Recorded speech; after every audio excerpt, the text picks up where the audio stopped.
I just realized I filmed the whole entire video vertical again. So now we're gonna have to fix it and remake it.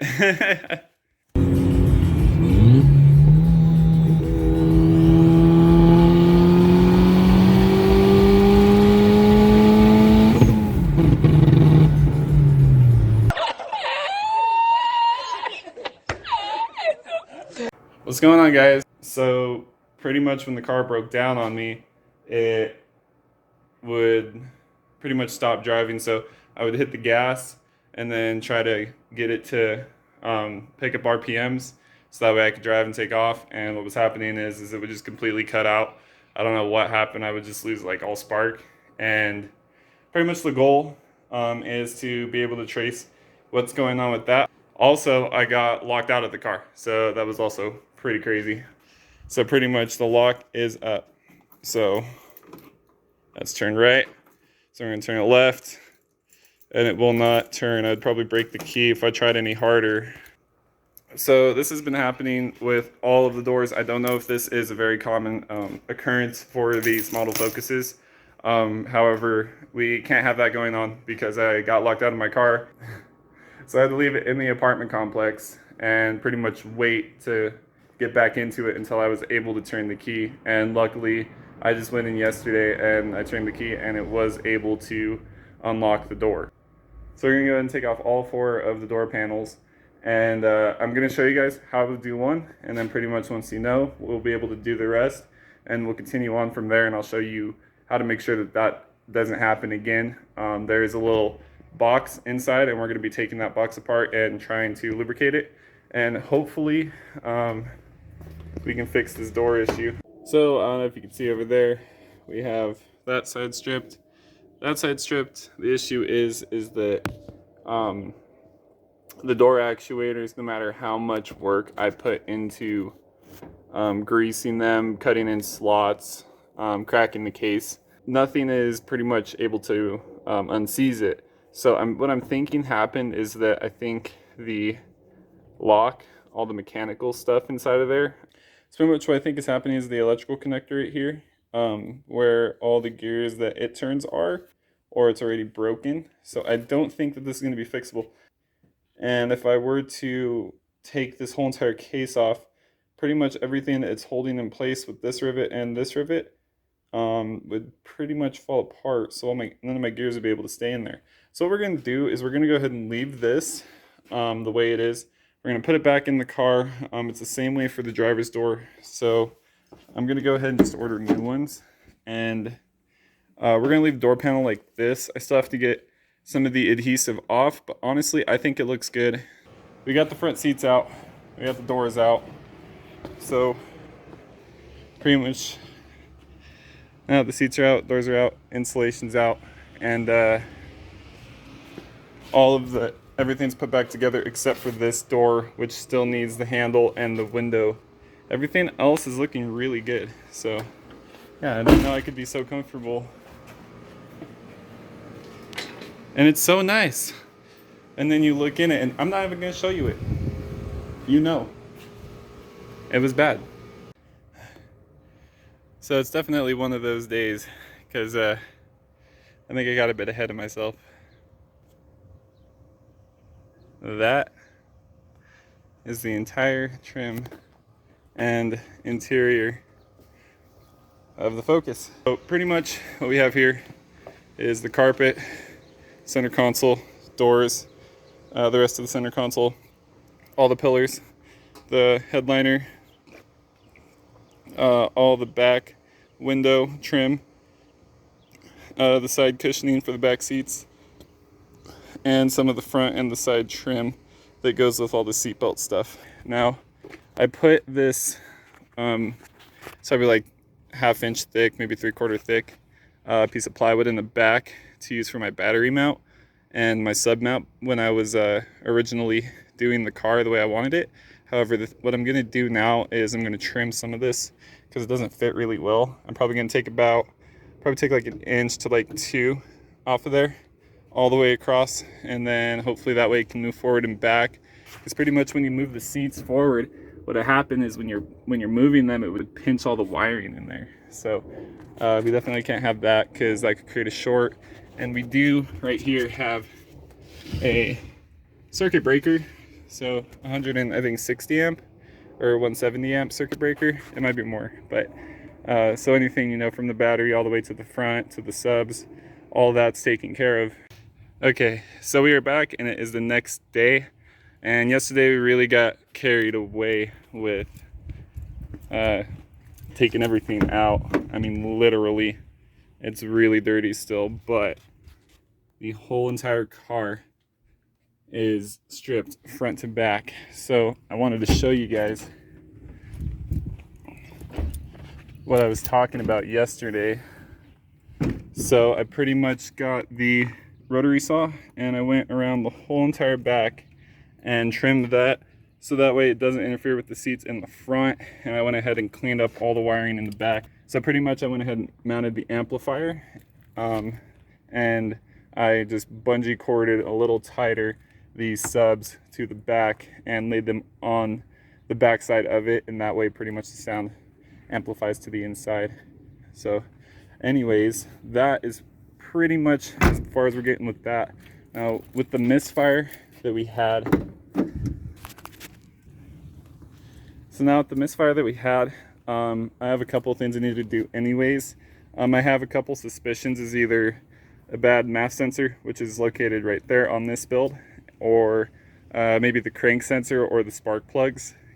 As soon as you give it gas and the motor starts to tilt back, it seems that that's when it wants to cut out, and I'm not too sure if that's exactly what it is, or maybe if it's like just the fact that it's getting to a certain like load. I put the stock tune up on it and it seemed to run a little bit better. However, in all honesty, I don't think that the tune is really the issue.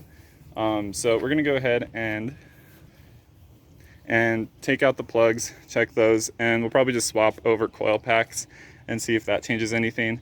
And if it doesn't, I have a couple other things to look over, like tighten some clamps on the mass airflow piping and make sure that that sensor back there is still good. So we're gonna go ahead and check into that, and then hopefully we can be able to figure this out.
I got the plugs out and we re-gapped them using my feeler tool to 25 thousandths for each one. And I know that these are auto lights, and auto lights are not the best known brand, but pretty much it's a 104 plug, so it's not a 104-1 or a 104R, whatever they are. So but the 104 is a very common plug because it's a copper tip, which gives you a lot more conductivity from the electrode to the arm of the plug. So with all the vacuum lines and everything sorted out, it was cutting out on top. It wouldn't go past that amount of boost. So now I'm thinking that I brought the plug gap down a little bit. That might be it. Or I may have maxed out these coil packs. And these are the 4 that came out of it that I tried to use to fix it. But what we're going to do is with all 4 of those, we're just going to put pretty much all the gray ones back in. We're going to see if those last a little bit better. And some of these are AAs. And the black ones, sorry, did I read that right? I just gotta find it. I swear one of them had it. But regardless, we're just gonna try the different numbered coils out. So these are the 4 that were in there to begin with, and these are the 4 that were already just in there now. And yeah, we're gonna take out all these 11s out of the equation, and or yeah, all the 13s. We're gonna put like the 14s and 11s and stuff in there and see how it works, or we'll just keep swapping and hopefully something like that fixes it. We'll do like 3-4 times. If we don't get a better result, we're just gonna leave it. I'm just gonna leave the coils unplugged and, you know, just barely tighten the bolts, go take it for a rip. If it doesn't work, swap coils. Also, for probably about 3 weeks now, maybe only a week or two, I don't know, I've had the oil pan from right here that he welded a bung onto for me, and my 2.0 dipstick. So what I'm going to do is I'm going to take out the baffling inside of here. I do also have the 2.5 pan on right now. So the 2.5 pan does not have a hookup for the dipstick tube. So it's kind of just dangling. You can see the bottom of the dipstick right there where it should be going into the oil pan.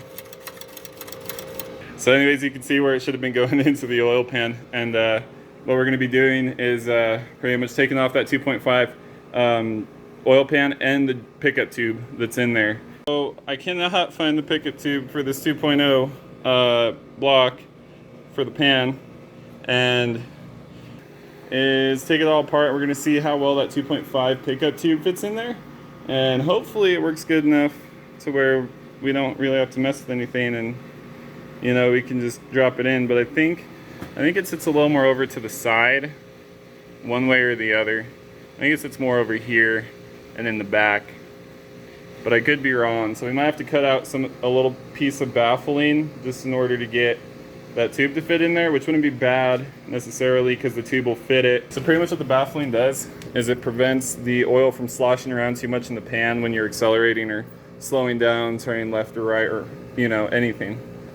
And if the pickup tube, if I have to cut out a slot for it to fit it, as long as it's not too low or too high up, then pretty much, you know, like half an inch from the bottom or an inch from the bottom, somewhere around there, then it's going to be able to pick up all the oil. As long as I have oil in the pan, it'll be able to pick it up and then send it to the top of the motor.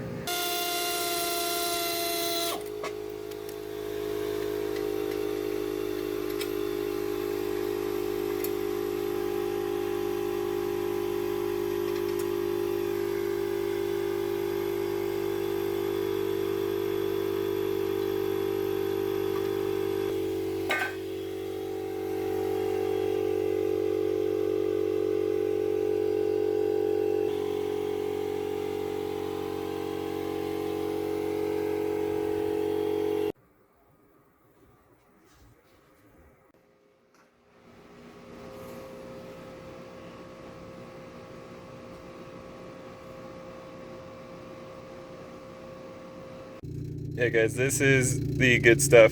Just cheap Permatex, but ultra black. This is oil resistant. This is what's good for oil pans. So that's what we're gonna go ahead and put on the oil pan for the Focus, and it hit 7 pounds of boost again and cut out. So I don't know what the heck is going on with it. But yeah, it's still sputtering out on top. It won't go past 7 pounds of boost. So something's going on. But we're gonna go ahead and put this oil pan in, and we'll be right back as soon as we get that oil pan in, and we're gonna see how much oil was in there. Okay guys, so I thought about it, and while we're putting this gasket maker on, I'm just gonna go ahead and measure out the drain tube, or the oil pickup tube, and we're gonna see where it sits, kind of how far out it's coming from the top of the pan. Pretty much what I'm trying to say is a 45-degree angle like that, the oil can go as far as that, if not a little bit further if it's really hot and thin. So we're just trying to make sure that that pickup tube isn't, you know, this far up from the pan, to where when that oil goes all the way to the corner, you know, hopefully we still have like an inch in there. That little half-inch gap, it'll still be able to suck up oil no matter what the circumstances is, hard turning, hard driving, and hard deceleration. And you know the magic trick, right? Boom, one shot. Okay, so we got it jacked up. As you can see under it right there, we have a couple drops, and we're gonna have to figure out what this is, because that's not what oh, I think I figured it out. Yep, we definitely are gonna have to get more stuff from the auto parts store. So I'm gonna go ahead and loosen up the oil pan, and then I'm gonna get some thread tape. We're gonna probably just re-thread tape everything take off the oil filter. I'm going to double check to make sure that its adapter piece is tight. It's like a 21 millimeter. And then you put the filter back on, and I guess we can check the surface where it seals at the top. And yeah, so let's go ahead and get that pan out. We're going to look at those sleeves, or the cylinder walls. We're going to check out the pistons, the rods, condition of the oil, and hopefully we see some good stuff. Kind of wish this was a Modelo. I don't know why I like Modelo more.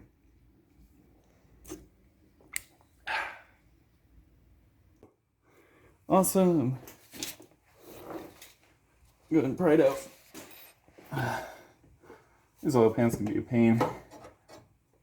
Usually they're not too bad, but I've definitely had a hard time on it today. Pry it down. It's hot. Okay. Just like that. Just barely. Grab on some stuff. Wiggle, pull down. There we go.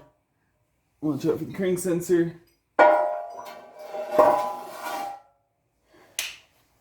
And we're going to look at the piston walls. Very reflective. Looking really good. As far as I can see. Oil on my chin.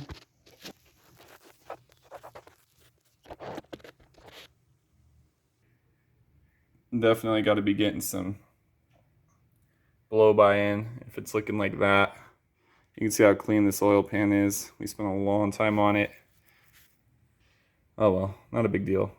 But yeah, there's so much less room for, there's so much more room for oil to just slosh around in here, which is why I like the 2.0 pan. Okay, just like that, somewhere right there. You can see right there, from there to here, how much room that has for oil to be sloshing around and doing stupid stuff. There's only this much where it can just jump out where it shouldn't be. Easy, I guess. And then with both of the baffles, look at how much is just exposed in here. I don't like the 2.5 oil pan for that. This oil pan definitely has just looks like it doesn't have enough baffles. Like if I were Ford, I would have put probably a baffle going down at least, and this would have handled, since this is the driver's side, this would have handled, let's say you were turning left. Yeah, this is the passenger side, so if you were turning left, all the oil would be going to the passenger side. Pretty much having a baffle here would have been good, and probably going a little lower too, honestly. Just like that bump, kind of like this one has. See right here, it has that bump. Is this the right side? No, this side. But the whole entire way down, you see it has that bump, so that way oil can't slosh way high up in here, right?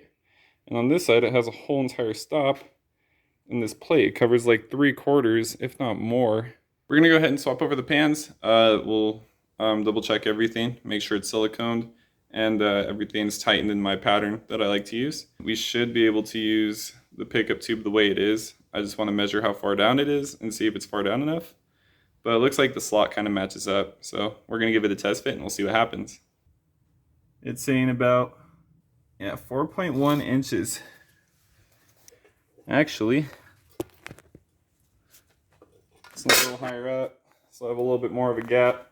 So I'm guessing that's going to be saying probably about less than 1/4 inch from the bottom of the pan, so I don't like that. It's saying a little low.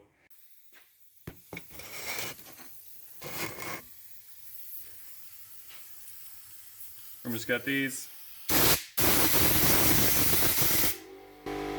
There you go. Put them back in.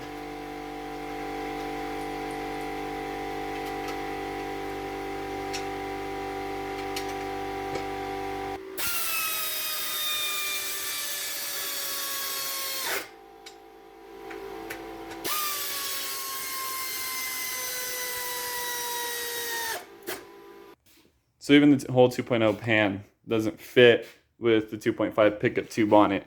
So pretty much I think we're gonna call it for the day. Get back to it tomorrow. So that's the goal anyways. So regardless, if you did like the video, that's all I ask. So give them the gap, don't get clapped, and we will see you here in a little bit. Have a good day, guys.